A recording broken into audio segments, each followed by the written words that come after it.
Hey, everybody, I'm John Granado. That's Lance Zerline. You can hear us mornings on ESPN 97.5 and 92.5. Hit subscribe if you haven't yet so you get all of our content here at SportsMap HOU. Lance, let's talk Astros and perception. This week, Alex Manoah, the Blue Jays pitcher, was asked who's the biggest cheater in baseball, and he said it was Garrett Cole for the spider tech.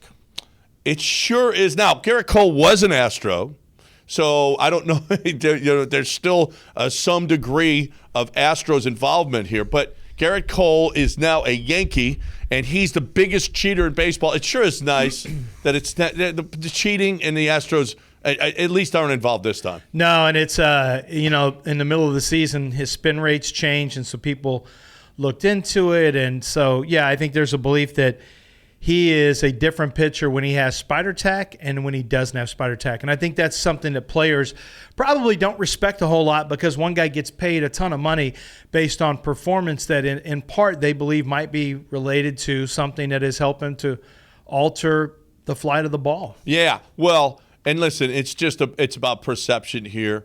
And let's face it, during the Yankee series, John Heyman was like, hey, let's get off the Astros. 2017 was a long time ago. Bob Costas, awkwardly, I think he was trying to say, they did that then, but they're not doing it now. And everybody, I think, is starting to come around, and maybe we're starting to lose this a little bit. You agree? Yeah, I mean, I think the World Series win took the starch out. You could already sense that it was losing steam, but the World Series win, to me, I think I saw enough of this on Twitter. I saw enough of this with media types, with new media types.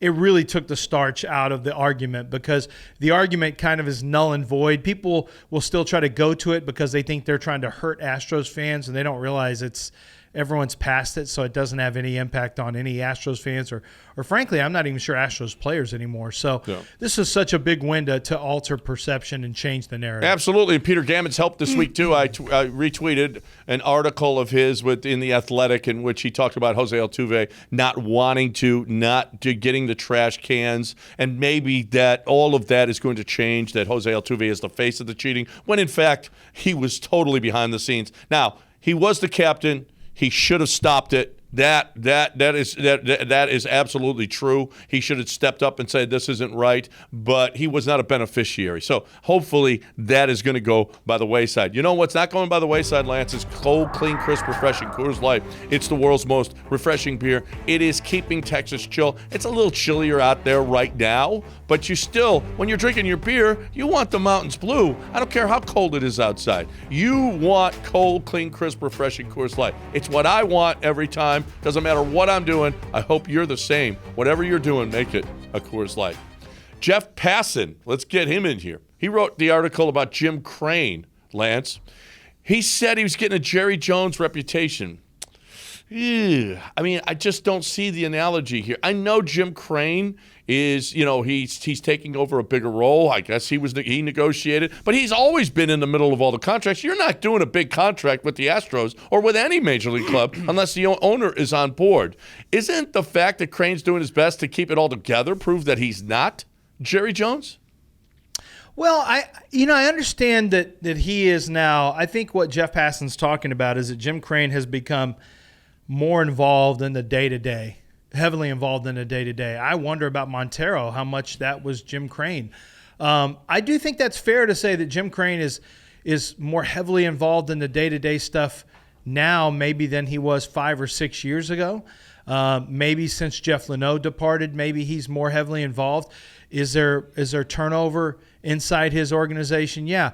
I get what Jeff Passan's trying to say, and maybe behind the scenes, people are talking about that Jim has really got his hands on the Astros. The difference is Jerry would do wild things emotionally. Jim Crane's, most of what we hear about with Jim Crane is based on, like, from the business side, do I think that you're the best at this job and performance of this job? He didn't think so with Jim Click, so he let him leave. And then, or James Click, and so he let him leave. And then the other thing would be, I think that he still runs his team like a business, but he makes smart, frugal business. It's not even about being frugal. He makes efficient business decisions based on value in analytics, and I think that's another big difference from Jerry. Jerry is emotion driven. If the Astros go 25 years, 30 years, going on 30 years now without getting to the championships, then I'm going to say, yeah, he's like Jerry Jones. Until then, nope, he ain't like Jerry Jones. He's a winner, and he continues to be a winner. And when he doesn't win anymore, then maybe we'll be able to say that he's taken on too big a role. But you certainly can't say that now.